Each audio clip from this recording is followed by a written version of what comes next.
مسؤولين كترسن حسبك معارضك ودني iyo madax dhaqameed ka soo jeeda degmada qabri gorade ee koonfurta gobolka Togdheer ee uu dhawaad magacaabay madaxweynaha Somaliland ayaa taageeray magacaabista degmadaasi waxaanay meesha ka saareen eedan loo jeediyay xisbiga wadani oo ahaa inuu ka soo horjeestay xisbigaasi magacaabista degmadaasi arintaas oo ay ku tilmaameen waxba kama jiraan waxaana kamid ah hadaladoodii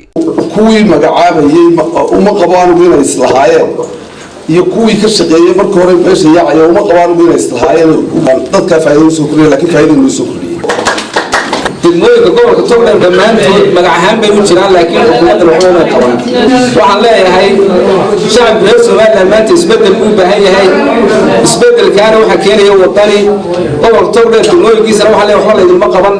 wadani waa wax idin qabanaya wadani ha loo codeeyo wasalaam degmo ku soo kordhay degmooyinkii hore bari gurad ama masalada in ay marka koobaad degmada aynu hambalyeeyno cidii magacaawdayna aynu ku taageerno marka koobaad degmada la magacaabay qabri gurad ee madaxweynaha jamhuuriyadda Somaliland uu magacaabay waa hambalyeynayna madaxweynuhu wuxuu ku dhawaaqay magaalada masala gurad yaa degmo la siiyay mar haday dawladii bixisay aanu anagu nahay ummadii ilaahay meesha dhigayna waanu si boodnay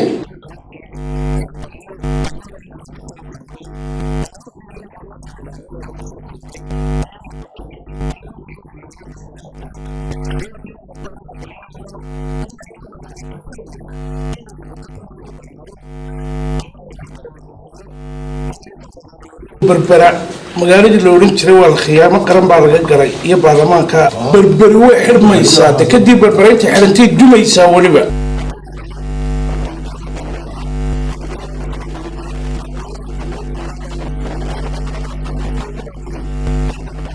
dadka ay deegaan dadka u sheegaya inuu ku dhaxeeyo xiriir dhaqaale iyo iskaashi siyaasadeed